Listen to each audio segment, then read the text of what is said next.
মনে রাখবা এই মানুষগুলি কিয়ামতের ময়দানে এতই ক্ষতিগ্রস্ত হবে, বল্লা সাইহুম ফিল হায়াতিদ দুনিয়া, দুনিয়ার মধ্যে যারা চেষ্টা সাধনা যাই করেছিল সমস্ত চেষ্টা সাধনা সব বিনষ্ট হয়ে যাবে, সব থেকে তারা ব্যর্থ হয়ে যাবে।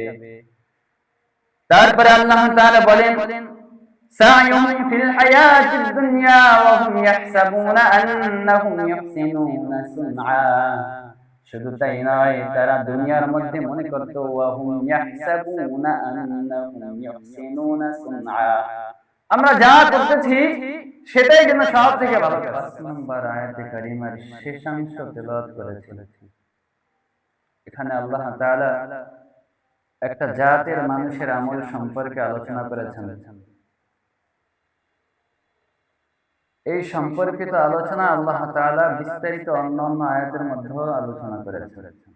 আল্লাহ তাআলা বলেন ওয়া মান ইয়াকফুর বিল ঈমানি ফাকাদ হাবিতা আমালুহু ওয়া হুয়া ফিল আখিরাতি মিনাল খাসিরিন। একটা জাত সম্পর্কে মালিক বলেন, যেই জাত রবের প্রতি ঈমান আনবে না, ইয়াকফুর বিল ঈমান, ঈমান থেকে যাহারা অস্বীকৃতি জ্ঞাপন করবে, যারা রবকে অস্বীকৃতি জ্ঞাপন করবে, ফাকাদ হাবিতা আমালুহু, আল্লাহ তাআলা বলেন তাদের সমস্ত আমলগুলি বিনষ্ট হয়ে যাবে। তাদের আমল রবের কাছে কোনোই কাজে আসবে না। রব তাদের আমলকে সাব্যস্ত করবে না ওজনের পাল্লায়। ওয়া হুয়া ফিল আখিরাতি মিনাল খাসিরিন, আল্লাহ তাআলা বলেন কিয়ামতের ময়দানে তাদেরকে তোমরা দেখবা তারা সব থেকে ক্ষতিগ্রস্তদের অন্তর্ভুক্ত হয়ে যাবে। যে জাত ঈমান আনবে না, রবকে অস্বীকার করবে, ওই জাতের সমস্ত কাজগুলি, ভালো কাজগুলিকেই আমরা নেক আমল হিসেবে জানি, খারাপ কাজগুলিকে আমরা গুনাহ হিসেবে জানি।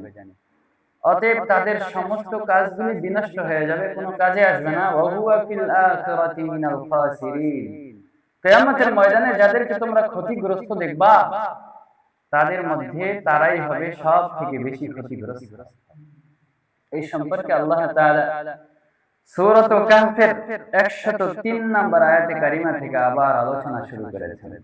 রব্বুল আলামিন বলেন কুল হাল নুনাব্বিউকুম বিল আখসারিনা আমালা, আল্লাহ তাআলা তার হাবিবকে শিখিয়ে দিলেন কুল হাল নুনাব্বিউকুম বিল আখসারিনা আমালা, হে হাবিব আপনি বলে দিন মানুষদেরকে আপনি জিজ্ঞাসা করেন নুনাব্বিউকুম বিল আখসারিনা আমালা, যারা দুনিয়ার মধ্যে নেক আমল করার পরে অধিক ক্ষতিগ্রস্ত হবে, যাদের নেক আমলগুলি বিনষ্ট হয়ে যাবে, তাদের ব্যাপারে কি আমি তোমাদেরকে বলবো না? রাসূল সাহাবায়ে কেরামকে প্রশ্ন করলেন, যাদের আমল নষ্ট হয়ে যাবে আমি কি তাদের ব্যাপারে তোমাদেরকে বলবো না? আল্লাহর নবী সাল্লাল্লাহু আলাইহি ওয়াসাল্লাম সাহাবায়ে কেরামকে যখনই কোনো গুরুত্বপূর্ণ বিষয় বলতেন তখনই আগে এমন একটা প্রশ্ন করতেন, আমি কি তোমাদেরকে এই ব্যাপারে বলবো না? এটা তখন বলা হয় যখন মানুষকে আমার কথাটা শোনানোর জন্য আগ্রহী করার একটা ইচ্ছা জাগে মনের মধ্যে। আমি যদি আপনাকে আগ্রহ জাগাইতে চাই আমার একটা কথা শোনার জন্য, তার আগে একটা শিরোনাম পেশ করবো, এমনকি আপনাকে বলবো না, তখন আপনার আগ্রহ জেগে যাবে। আল্লাহর রাসূল সাহাবায়ে কেরামের আগ্রহকে জাগানোর জন্য, এই কথাটা গ্রহণ করার আগ্রহ জাগানোর জন্য বললেন, আমি কি তোমাদেরকে ওই লোকদের কথা বলবো না যারা কিয়ামতের ময়দানে অধিক ক্ষতিগ্রস্তদের অন্তর্ভুক্ত হবে? তারপরে আল্লাহর নবী সাল্লাল্লাহু আলাইহি ওয়াসাল্লামের রবের আয়াতসমূহকে শোনায়।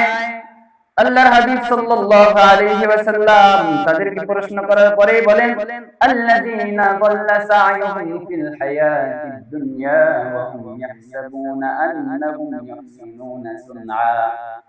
মনে রাখবা এই মানুষগুলি কিয়ামতের ময়দানে এতই ক্ষতিগ্রস্ত হবে, দাল্লা সা'য়ুহুম ফিল হায়াতিদ দুনিয়া, দুনিয়ার মধ্যে যারা চেষ্টা সাধনা যাই করেছিল সমস্ত চেষ্টা সাধনা সব বিনষ্ট হয়ে যাবে, সব থেকে তারা ব্যর্থ হয়ে যাবে। তারপরে আল্লাহ তাআলা বলেন সা'য়ুহুম ফিল হায়াতিদ দুনিয়া ওয়া হুম ইয়াহসাবুনা আন্নাহুম ইউহসিনুনা সুনআ, শুধু তাই নয়, তারা দুনিয়ার মধ্যে মনে করত ওয়া হুম ইয়াহসাবুনা আন্নাহুম ইউহসিনুনা সুনআ, আমরা যা করতেছি সেটাই যেন সব থেকে ভালো কাজ। এমন এক শ্রেণীর মানুষ আমাদের মধ্যে রয়েছে, তিনি যাই করেন তিনি মনে করে থাকে আমি যেটা করতেছি সেটাই সব থেকে ভালো কাজ। এই জাত সম্পর্কে রব বলেছেন, যারা যাই করছে তাদের সমস্ত সাধনা নষ্ট হয়ে যাচ্ছে, কোনো কাজে লাগছে না, ক্ষতিগ্রস্ত হচ্ছে, কিন্তু মনে মনে ভাবছে আমি যাই করছি সব যেন ভালো কাজ করছি, আমি কি যেন হয়ে গেছি। তারপরে আল্লাহ রাব্বুল আলামিন বলেন ওয়াহুম ইয়াহসাবুনা আন্নাহুম ইউহসিনুনা সুনআ, তারা যে কাজকে ভালো কাজ বলে মনে করত, নিজেদের যে কাজকে সব থেকে ভালো কাজ বলে মনে করত, উলাইকাল্লাযীনা কাফারু বিআয়াতি রাব্বিহিম ওয়া লিকাইহি ফাহাবিতাত আ'মালুহুম ফালা নুকিমু লাহুম ইয়াওমাল কিয়ামাতি ওয়াজনা। আল্লাহ রাব্বুল আলামিন বলেন তাদের জন্য তো কোনো ওজনের পাল্লাই জন্য থাকবে না। উলাইকাল্লাযীনা কাফারু জাযাউহুম, তাদের একমাত্র প্রতিদান হবে জাহান্নাম। তাদের কোনো কাজ তো তাদের কাজে আসবে না, অতএব তাদের প্রতিদানই হবে জাহান্নাম। তাদের প্রতিদান একমাত্র জাহান্নাম। জাযাউহুম জাহান্নামু বিমা কাফারু ওয়াত্তাখাযু আয়াতি ওয়া রুসুলি হুজুয়া। আল্লাহ তাআলা ডেকে বলেন জানো জানো এটা কেন হবে তাদের জন্য, তাদের জন্য এই মুসিবত কেন আসবে, কারণ বিমা কাফারু ওয়াত্তাখাযু আয়াতি ওয়া রুসুলি হুজুয়া, কারণ দুনিয়ার মধ্যে তারা আমার আয়াতকে, আমার নিদর্শনকে, আমি রবকে অস্বীকার করেছে। আল্লাহ তাআলার নিদর্শনকে অস্বীকার করার মানে কি? আল্লাহ তাআলার নিদর্শনকে অস্বীকার করার মানে হলো রব যা বলেছেন তা আমি প্রত্যাখ্যান করছি প্রতিনিয়ত, এটাই তো অস্বীকার। আল্লাহ তাআলা যে পথে ডেকেছেন আমি সেই পথে চলছি না মানে কি? সেই পথকে অস্বীকার করছি, আমি অস্বীকৃতি জানাচ্ছি। আল্লাহ তাআলা বলেন বিমা কাফারু ওয়াত্তাখাযু আয়াতি ওয়া রুসুলি হুজুয়া। শুধু তাই নয়, আমি যে পয়গম্বর দুনিয়ার মধ্যে প্রেরণ করেছিলাম, আমাদের পয়গম্বরকে ঠাট্টা বিদ্রূপের রাস্তা বানিয়েছে, আমার পয়গম্বরদেরকে ঠাট্টা করেছে, বিদ্রূপ করেছে, তাদেরকে বিদ্রূপের পাত্র বানিয়েছে। এমন ব্যক্তিদের জন্য প্রতিদান থাকবে একমাত্র জাহান্নাম। রব ডেকে বলেন উলাইকাল্লাযীনা কাফারু বিআয়াতি রাব্বিহিম ওয়া লিকাইহি ফাহাবিতাত আমালুহুম। একদিন যে দুনিয়ার বুক থেকে বিদায় নিয়ে রবের মুখোমুখি হতে হবে, রবের কাছে উপস্থিত হতে হবে, এই বিষয়টা কেউ অস্বীকার করেছে। এই বিষয়টা আসলে সচরাচর আমাদের মানুষ সম্প্রদায় অস্বীকার করে থাকে না। আমি যে মারা যাব, আমাকে যে পরকালে আবার উঠতে হবে, এই বিষয়টাকে মানুষ সাধারণত অস্বীকার করে থাকে না মুখে, কিন্তু মানুষের কার্যকলাপ দেখে বোঝা যায় এই মানুষটা কিয়ামত যে রয়েছে, বিচারের যে প্রতিদানের যে একটা দিন রয়েছে, সেই দিনটিকে অস্বীকার করছে। এটা বোঝা যায় মানুষের কার্যকলাপ, তার চলন ফিরন দেখলে মানাই যাচ্ছে না যে এই লোকটাও আল্লাহ তাআলার দরবারে নিজের জন্য হাজিরা পেশ করবেন।